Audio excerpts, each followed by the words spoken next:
Pois bem, pessoal, esse é o terceiro vídeo, né, de uma série de 4 vídeos que tratam da Revolução Francesa. No primeiro vídeo tratamos aí sobre o contexto, né, da Revolução Francesa, sobre a crise agrária. No segundo vídeo tratamos aí um pouco sobre a divisão das classes, da divisão da sociedade francesa, bem como de como ocorreu o início da Revolução, e agora trataremos dos momentos posteriores ao início da Revolução Francesa.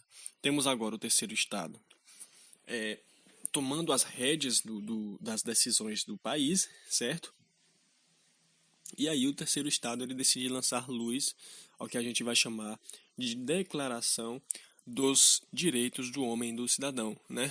E aí vai ser uma espécie de lei, né? Uma declaração que vai afirmar qual será o pensamento da revolução a partir de agora, né? Sem a presença do rei enquanto governante, porque o rei ele deixou de ser rei, mas ele não deixou de ser rei, mas ele deixou de ser governante, né? Ele entrou no modelo que a França está virando, uma monarquia, né? Basicamente o que a gente chama de monarquia parlamentar, né? E essa declaração dos direitos é o que a gente pode sintetizar a partir dessa declaração de direitos do homem e do cidadão, né? Ela se inspira totalmente nas ideias iluministas, né? Porque é ela que vai pregar qual era o lema da Revolução Francesa, né? Que são os ideais de liberdade, igualdade e fraternidade, né? Prega lá que todo cidadão tem direito à vida, né? Tem direito à liberdade de expressão, direito de ir e vir, né? São coisas que são baseadas bem ali nos filósofos iluministas, né? Principalmente John Locke e Voltaire, né, que vão falar da liberdade de expressão. Olha que interessante esse direito à propriedade também, né, entre outras coisas que vão ocorrer ali, né, em 1791. E o rei Luís XVI, que estava preso ali na França, ainda era tratado como rei, mas estava preso, né?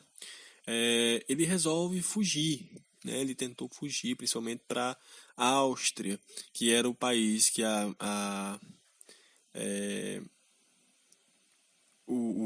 o país onde funcionava ali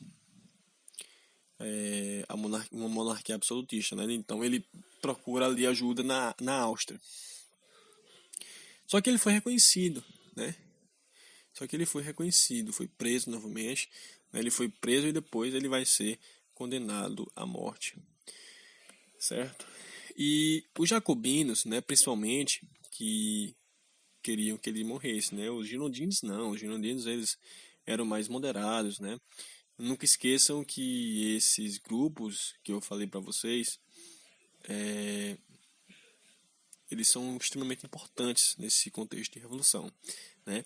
E a partir daí a França ela decide tomar uma atitude mais drástica em relação ao seu modelo político, né?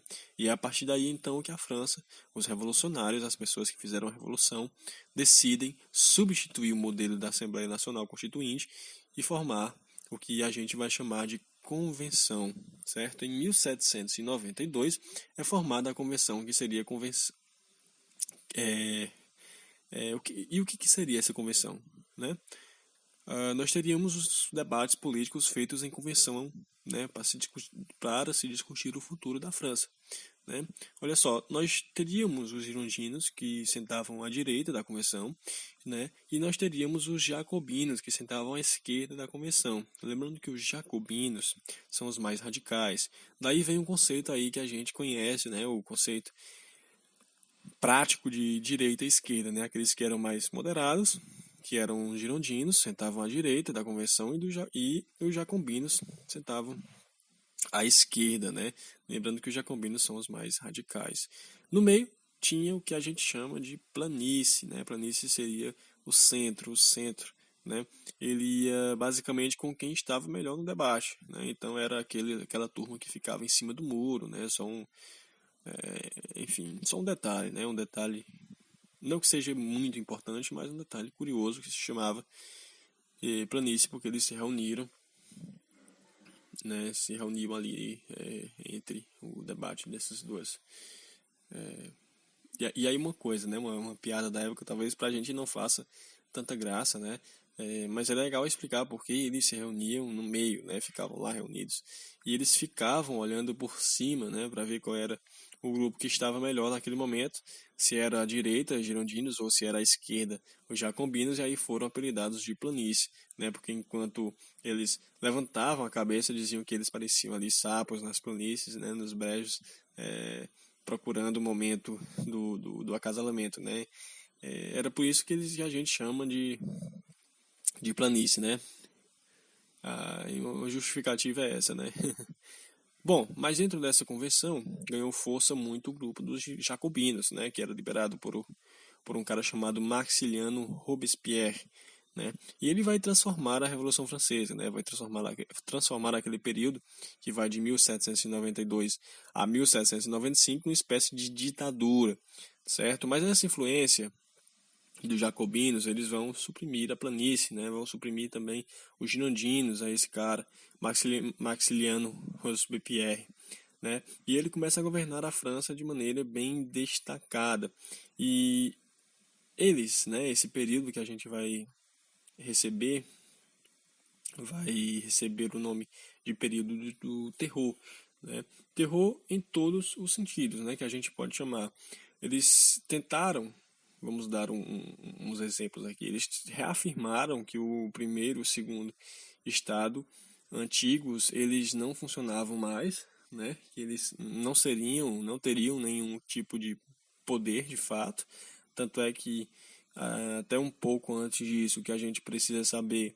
Bem, a França já tinha feito a sua separação em relação ao Estado e à religião, né? Então a França ela tinha rompido, separado, já tinha se tornado um Estado laico, né? Tanto tinha se tornado um Estado laico que eles mudaram até o calendário gregoriano, né? Que é o calendário que a gente conhece hoje, né? Que a gente tem hoje. A França tentou mudar totalmente o calendário e eles tentaram banir o calendário, do calendário os domingos, né? Que segundo os franceses seria dias de adoração a Deus e os feriados religiosos, né? E o calendário, os nomes dos meses passaram a se chamar nomes ligados às estações do ano, né? Não tinham relações com imperadores romanos ou outras coisas assim. Então eles tinham relações com os meses dos anos, né? Isso é interessante saber porque mudou de fato o nome dos meses, né, dos dias, das semanas. Ali tiraram o domingo, né, acabaram com o feriado. Eles também confiscaram as terras do clero, né? Então reparem que a França está encaminhando para um sentido bem mais radical.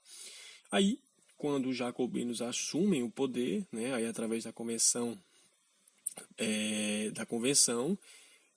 do período do terror de Robespierre, ele vai lançar duas coisas extremamente importantes para a gente aqui, né? O Robespierre ele vai lançar o Comitê de Salvação Pública, né?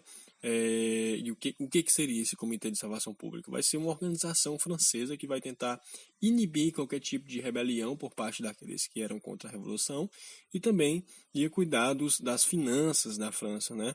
E daí que foi lançado uma lei importante que a gente chama de Lei do Máximo, né? Onde os preços dos produtos eles tinham um teto, um máximo, né, que isso era justamente para evitar a inflação, né, coisa que já vinha acontecendo na França desde os tempos quando iniciou essa crise antes da Revolução Francesa, certo?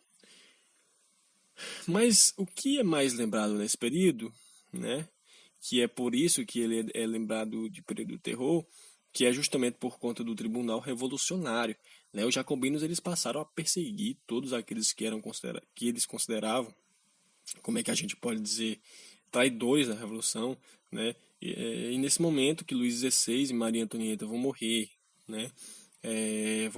Vão perder a cabeça, né? Eles começaram a instalar guilhotinas em todos os locais da França para poder executar aqueles que eram considerados traidores, né? E aí eu vou falar um negócio, né? Que talvez muitas pessoas podem ficar espantadas, né? É, mas a guilhotina ela é uma forma de matar um sujeito com dignidade, né? Isso é possível? Não sei, né? Mas é porque as mortes antes da Revolução Francesa, elas eram todas por tortura, né? Os sujeitos, eles eram torturados. E aí a guilhotina é uma forma rápida de matar, né? De matar uma pessoa com dignidade. E as pessoas eram consideradas traidoras, né, e iam sendo levadas para a guilhotina. Muitas pessoas tiveram medo de ser levadas para a guilhotina entre o povo geral, né, camponeses, sans-culottes, os girondinos e o pessoal da planície começou a ser totalmente perseguido, né? E aí que esse momento desse período do terror começa a perder força política, porque as pessoas têm medo de serem levadas para a guilhotina, de serem consideradas traidoras, porque elas simplesmente não concordam com esse tipo de política, né? E aí os girondinos, aliados à planície, mais precisamente os girondinos, eles começam a investir no povo, né? Aquele povo que a gente já falou, que fez o começo da Revolução, mas vocês percebem que o povo está sempre do lado e começa é, vocês percebem que o povo ele está sempre de lado, né, e começam a investir no povo. Olha só, a gente precisa acabar com esse tipo de terror, né, que está acontecendo por parte dos jacobinos, né, e aí acontece o golpe dos girondinos, né, pegam lá o apoio do povo e eles derrubam os jacobinos, né. O Robespierre Maximiliane era o cara que condenava as pessoas para a guilhotina, né? Ele foi morto na guilhotina, né? Esse golpe é chamado de golpe nono termidor. Nono porque foi o dia que foi feito o golpe do termidor, né? Porque tem a ver com o mês que foi feito, o golpe que é o mês termidor que vem, né? Se eu não me engano, de verão, né? Ou de calor, alguma coisa assim. É, assim, é, assim que eu falei que foi mudado, né, o calendário da Revolução Francesa, agora os jacobinos perseguidos, os girondinos assumem o poder. E essa é a reta final da Revolução Francesa que a gente vai tratar aí no próximo vídeo.